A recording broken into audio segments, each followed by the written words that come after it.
Welcome to the American Institute of Architects Kansas City Chapter's Legends and Leaders program. This series highlights AIA architects and others that have helped shape our community, lead the AIA, and mentor a new generation of designers. Tom Nelson is a founding principal of BNIM.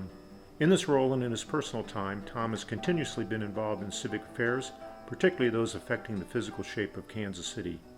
Tom's commitment to the city can be validated by a wide variety of professional and civic activities he has led. He was a founder of the AIA Kansas City Chapter Urban Design Committee, former chairman of the Kansas City Planning Commission, and past chairman of the Downtown Council Land Use Committee, the Mark Urban Core Growth Strategies, and the Chamber of Commerce Light Rail Committees. At a national level, in 2009, Tom completed a 3-year term as regional director for the national chapter of the AIA.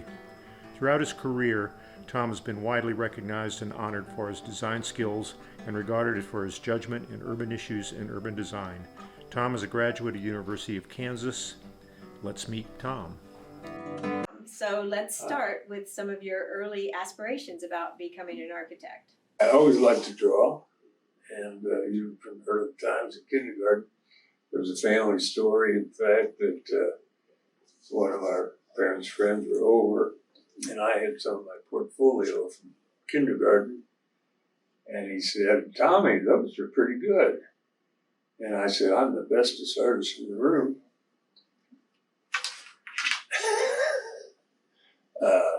You can laugh, can't you? Yeah. Took me back. That's like Johnny Carson. Anyway, so I always liked to draw, and I was aware of visual things. I could think back and really looked at things and kind of dissected them. So that's where it started, and I really didn't make that decision until I went to junior college in St. Joe, where I grew up. And people always said, "Oh, you ought to be an architect," and I was stubborn, and I kind of waved them off. But when I was went to that first year in junior college, by the way, I'm a big fan of junior colleges, and it was that year that I decided, I'll go to KU and enroll in architecture, and that's what I did, and no regrets so far. Wonderful. 50 years later, 70 years later, 100 years later. So Tom, we want to hear about your early career, your most influential mentors and some of your early projects. What happened? What was your early career like? Well, when I graduated from KU in, what was it, 59, 60, there was one firm in Kansas City that was better than any other. You couldn't say that today when, there's 10 really good firms. But at that time, it was Kivett and Myers, and I don't think there's any debate about that. They were the foremost firm in doing new things and doing modern design. That's where you wanted to work. And when I came out, I was unable to because they didn't offer me a job. And I went to work with for Marshall and Brown, which is really a good, solid firm, and had done a lot of schoolwork. And I worked with them, and after about a year, I was asked to do a project that I really didn't want to work on. And they decided they did not want to have people in their office who told them what they would work on and not.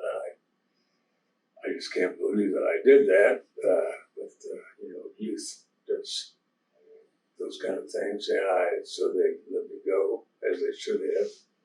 And I went to Texas to CRS, which was then a really hot firm. And they're a young firm, and they were doing some innovative things, and particularly schoolwork. And they were taking on a lot of people. It was still a really small firm. And I got a job with them, and I worked there about a year. And here we go again. They gradually started laying off those people they had hired. And I was in that line somewhere. I wasn't unhappy about that. I didn't like Houston. So I came back, and I did work for Kivett Myers at that point, and I enjoyed that a whole lot. And then I had an opportunity to go to Cambridge, Boston, and work for Jose Luis Serb Jackson and Gorley. I then did a little project on my own. I had an opportunity to do that in Hannibal, Missouri. It's kind of fun, and I made some money and decided to go to Europe. And London was kind of the obvious choice. And I got there at a time when architects were really in demand, and I could have had 20 jobs. But I chose a firm that was just terrific. I don't want to use the term boutique, because it was a lot more than that. In fact, they were doing housing at Harlow, Newtown, and things like that. And so I worked there for 2 years, and just a great experience. Wonderful people and several mentors there. And I was tempted to stay, but when I was out on the circuit of CRS and so on, Kansas City was always out there off my shoulder, and I kind of knew that's where I wanted to end up. I liked Kansas City, and I thought it was a place where it was a puddle the size that I could make a little splash, maybe. And I think it's worked out. But that's how I got to Kansas City. And again, I went to work for Kevin Myers, and all these places that I worked, I'll tell you, that still the best experience, best architectural experience was at Kevin Myers. And it was mostly because of their system, where you weren't locked into design, or you weren't locked into construction documents, but if you were the project manager, you were likely to be the project designer and the project manager, doing contract documents, and even construction management. So it was just a great place to work. I ultimately became director of design there. So Tom, we want to hear about your early career, your most influential mentors and some of your early projects. What happened? What was your early career like? Well, for years at Kevin Myers, I learned that 3 of my colleagues were planning to open a firm on their own, and ultimately they invited me to join them. And that was Bruce Patty, Bill Love, Bob Berkeball, and then myself. And it seemed like an odd combination of people. We were very different, Bob and me, and Bill and Bruce. A lot of B's in there. But the idea was that because we were different, we would bring different notions, not different ideas, different philosophies to the firm, and we would be stronger and better for that. So I'm wondering if you have a particular design philosophy. What do you think makes a good building? Well, we didn't have a particular. We certainly did not have a style that we brought with us when the PBNL was formed. But I think there was always a philosophy in the background. When I was at KU, I don't know what year it was, but they had a magazine, quarterly magazine. I think they did with the AE, and they asked me to write an article for it, and I wrote one called Discerning Followers. The idea was that there are not many geniuses out there. Thank God we have some. We lead the way, and we all look and listen and follow in the best of ways. And that's what I think we were. We were discerning followers, and we were not great creators, but we were good synthesizers, and could bring ideas of others without copying. I'm not talking about that, but bringing these ideas together that we then made into pretty good buildings. Well, during your career, you sustained an effective working relationship with your partners over an extended period of time. In fact, won the National Design Award of the Year for the National Firm of the Year Award for the AIA. What do you think were the keys to that success, working with your partners and in that firm and making such a fine firm? First of all, you have to have basic respect for the people you're working with, and there has to be a feeling of equality. Not that I would do something. It would be that each of us had our strong points, and we all brought something to the office. And I'm not saying the projects, because we didn't very often work together on a project. It happened, but it was mostly that we all contributed in pretty equal ways to different things. So I think that's really the key to it, and also that there's somewhat of it's a balance of a hands-off approach, but also having critiques as part of getting the project done. So your firm was started by you and Bob and also Bruce Patty, who passed in the 1990s, in 1998, but he was a AIA national president and an important member of your firm. Would you like to give a little overview about Bruce? Well, yeah, because he was such an important part of this firm. As a matter of fact, he started. I'm sure he was the first to put this whole thing together. He had a powerful personality. He was a very creative guy. He could be a bully, and there are things not to like about Bruce. But I'll tell you, in the early years particularly, he made such a difference to this firm. He was, people liked him, and gravitated toward him, and he really was able, through a strange set of circumstances, to get us the HST building, Truman building. And that's really what got us going, but that was mainly Bruce. We wouldn't have gotten it without Bruce. So, yeah, good news and bad news, but he made a huge contribution to the firm.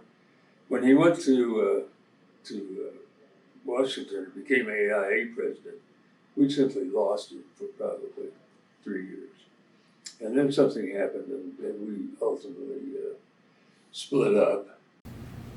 Tom, I was wondering if you want to talk more about some of your projects. 3, 4 that always come to my mind with a question like that. One is, one of the first ones was, and it really made the break for us as a young firm, was HST, the Truman office building in Jefferson City. That was the biggest state building in the state of Missouri at that time, 950,000 square feet. And it was a very complex thing, and I think it turned out well. 50 years later, it's still a very efficient space for them. 950,000 square feet does not dominate the Capitol, and that's the way it was intended.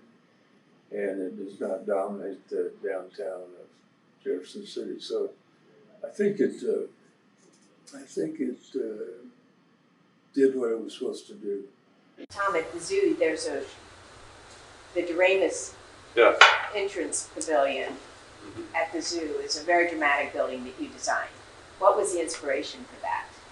Well, it started with Bob Berkebau's idea about when people came to the zoo, they transitioned into this natural world and left the other humdrum world behind.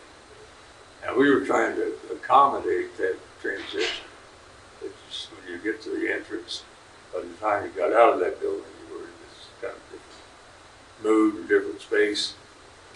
And that was really hard to find get your arms around that.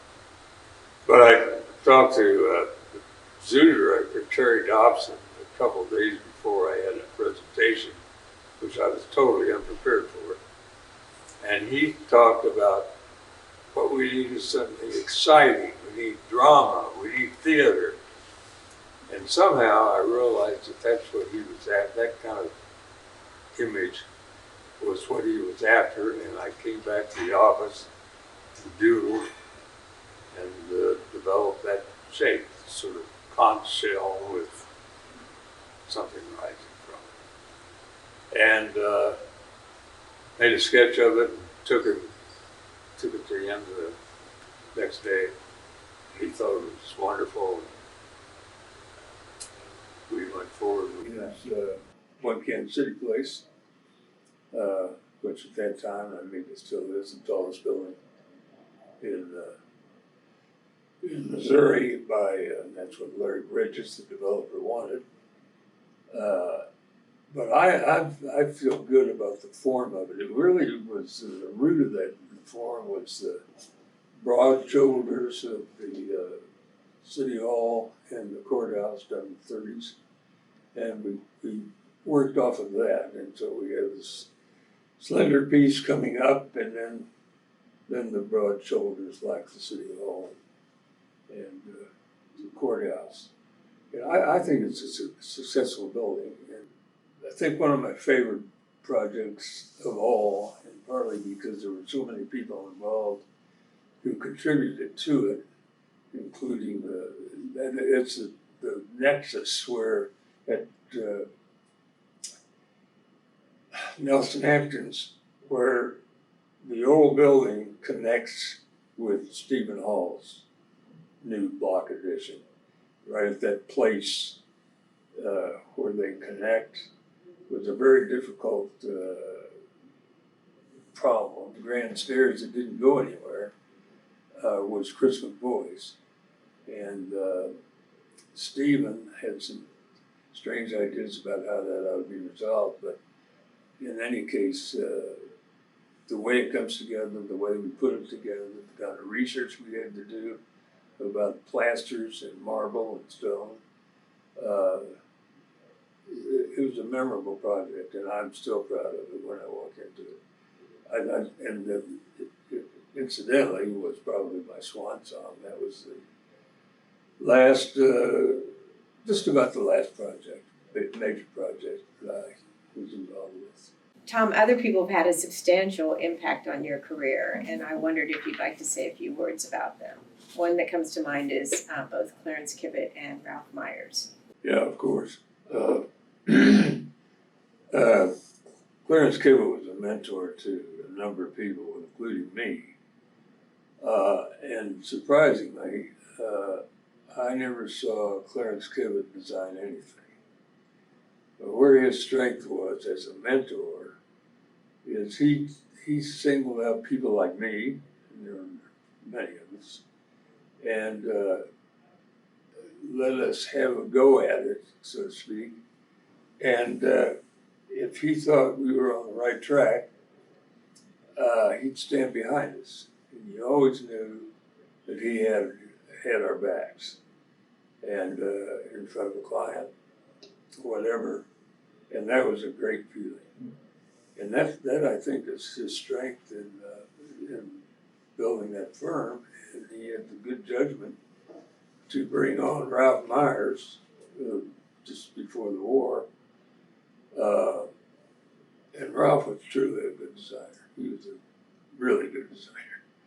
And later, when I came in contact with Ralph, he had kind of lost interest in leading design. And he had a couple of projects that he worked on, but he was not super active, and not that his presence was not that well known in the office. But he was a driving force for the design quality and the effort to be modern and to use modern ideas and so on. Yeah. So the executive director of AIA during the 70s, 80s, early 90s was Linda Young, and you were very close with Linda. Well, I think you'll find a lot of people who would like to talk about Linda Young. She made all the presidents look good, and I loved her, and I mean, she just so helpful. And one of the best execs, I think, around or in the country at that time. And she's been a role model ever since, and we've had some marvelous execs since then. But she set the pattern, and it was remarkable. Kansas City AIA is one of the best, if not the best chapter in America. And that started, by the way, by Linda Young. Because when I first came here, it was just kind of a get-together in the basement. But Linda really brought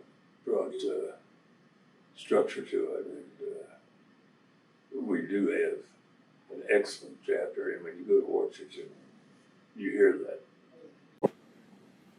So Tom, you've been very active in the AIA yourself and in the civic community here in Kansas City.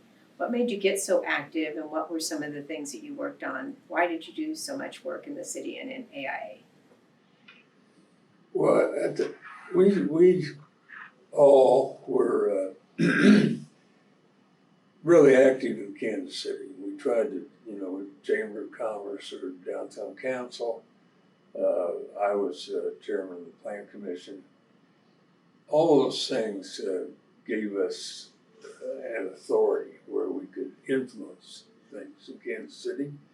And it's a great marketing tool. That is not why we did it. We did it because we got involved in all those things because we like being involved and we like the city and love the city.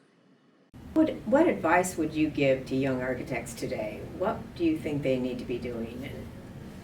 That anything we do, there's somebody that does it better. Obviously, our consultants in engineering, mechanical engineering, structural, they do those things better than we do. Contractors are better at scheduling. Contractors know costs better than we do, and so on. But there's one thing that we have that nobody else can do, and that is we make good places and good spaces. And we own that. And I think the best course we could take is to focus on those strengths and make that our thing. Thank you very much for your time today. We've appreciated it very much, and you've had some great wisdom that I think people will appreciate for years and years. Well, thank you. It's my honor. And I think it's a great thing again. I think it's a really good thing you're doing. Thank you.